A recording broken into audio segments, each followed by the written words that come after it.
and today we're going to be taking a look at Pula Magi Madoka Magica. Or if I wanted to say the easier title, that would be Madoka Magica. In fact, that's what it's normally referred as, so yeah, we'll just call it Madoka Magica. And this is one of the few magical girl animes that I'm taking a look at in this feature, the first one being Sailor Moon, and now we're moving on to this. And it's funny that when I look at the genres for this anime, it says magical girl, dark fantasy, and horror. And at first glance, you're probably thinking, how the fuck is this a horror anime? Well, personally for me, I wouldn't really consider it to be a horror, but I would say that it does get pretty damn dark. But I'll explain a little bit more on that later. So for now, let's talk about the story. So it begins with the main character, Madoka, and she is a happy and caring middle school student, and she is best friends with Sayaka, who is more or less of a tomboy. And then after going to school one day, there is a new transfer student named Hamura. She is pretty cold to other people, but she happens to be a perfectionist. So later on, after when Madoka and Sayaka are hanging out together, they find this weird cat squirrel thing or whatever, and that thing is called Kyubey. But when they find Kyubey, it happens to be very injured. So as caring as they are, they want to help it out. But when Kyubey starts talking, it offers them to make a contract to become a magical girl. And what the job of being a magical girl does in this show, you pretty much get superpowers and a very pretty dress. And you get an opportunity to fight witches which only appear within a whirlpool. Now these are not your average witches, like, you know, the ones that fly on broomsticks. Instead, these witches are pretty messed up looking, and they always look different each time. But what they do is that they feed on human lives. And they cannot be seen by humans, they can only be seen by magical girls, so of course, becoming a magic girl is like trying to save the world. And to make a contract of becoming a magical girl, you have to make one simple wish. And it can be anything. But before any of them can make a contract, Hamura is always trying to get Madoka not to do it, because it can be very dangerous. And also Hamura thinks that Madoka doesn't suit the role of a magical girl because all her qualities are not good enough, because like I said, she's a very loving and caring person and cares about her family, but if she did become one, she would pretty much have to like leave her family in the dust. But Madoka is kind of naive about it, so she does want to become one, but she's having a hard time trying to think of a wish. Because she thinks that to stopping the witches, she can help out everyone, because like I said, she's a very caring person. So anyways, there's a lot of other magical girls that they meet up on the way. And Sayaka does become a magical girl, but she ends up wishing to become one so she can see her brother play the violin again because he lost the abilities in his hand.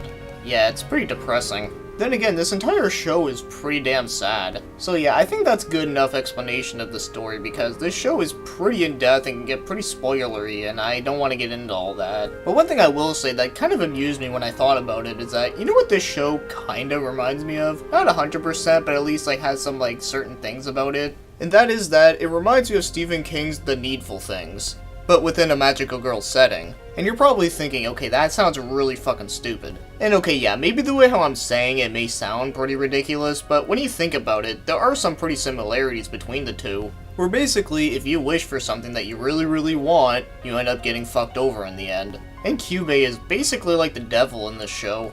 And both can be pretty depressing. And thank fuck in this show you don't see a dog getting annihilated. Yeah, I always hated that part within the movie, The Needful Things, but anyways, I'm getting off topic here. So anyways, I really do like the story and characters. And now as for the animation, I think it's pretty fascinating. Now when you look at it like this, I mean, yeah, it looks good. I mean, it's nothing too special out there, but it's pretty everyday. But then when they go into the areas where they have to fight the witches, all they have to say is that, man, it's fucking awesome. And it can also be very trippy. And oh, just as a warning, it might be a good idea if you did not watch this show if you were high or drunk. Just throwing that out there, because you might trip some balls. So anyways, when they go inside the witch worlds, I guess you can call them, it's pretty awesome for an anime. In fact, the way how it's animated inside there kind of reminds you of something you would see out of Pink Floyd The Wall. And for obvious reasons, it's not as fucked up as Pink Floyd The Wall, but it is pretty fucked up enough. But that's why I really like the animation here, because it's something that's so different, and yet it's just so cool and surreal. And maybe that's why within one of the genres they put horror in there, because, well, you know, this stuff can get pretty scary at times. So anyways, I think the animation is fucking awesome. Now as for the voice cast, it's pretty good. It's not perfect by any means, but I have to at least give them some credit because some of the voice actors that they did use for the main cast were newer voice actresses that didn't really have a lot of experience yet. But personally, I think they did a pretty good job. So just to go through some of them, there's Christine Marie Cabanos, Sarah Williams, Carrie Kiranen, Lauren Landa, and Cassandra Lee Morris, who are the newer voice actresses that do the main cast. The only one I didn't mention was Christina V, and I know that's not a real name, but that's because I can't pronounce her actual last name that starts with a V, but most people call her Christina V.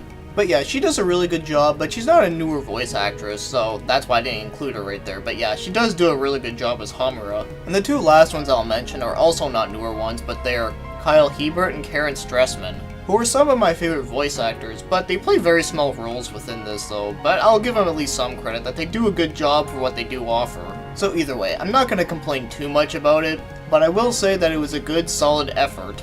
Now as for the score, I'm going to give this one a 9 out of 10. Yeah, to tell you the truth, this one really surprised me when I first watched it, and I wasn't sure what to expect from it, but I have to say, it really did blow my mind, mainly because of that crazy animation. Also because this anime looks all cutesy and happy and whatnot, but then it gets all dark and depressing. Okay, I had to do that, but seriously though, it's pretty funny how it just goes from all happy and then it gets all dark all of a sudden. And I really like that. So I think giving it a 9 out of 10 is definitely fair with me. Now, the only thing I would say that they could have improved upon to get a 10 out of 10, and that would be if they fleshed out some of the characters a bit more. Now, I do like them the way they are, but I think if they did flesh them out a little bit more, I think it could have been even better. But either way, this show is definitely great. It may be a little bit overhyped for what a lot of people say, but I can at least say that it is at least really good and interesting. But of course I'm not gonna be all like, oh yeah, let's hype this shit. Instead, I'm just gonna say, I really enjoyed it, and maybe you might too.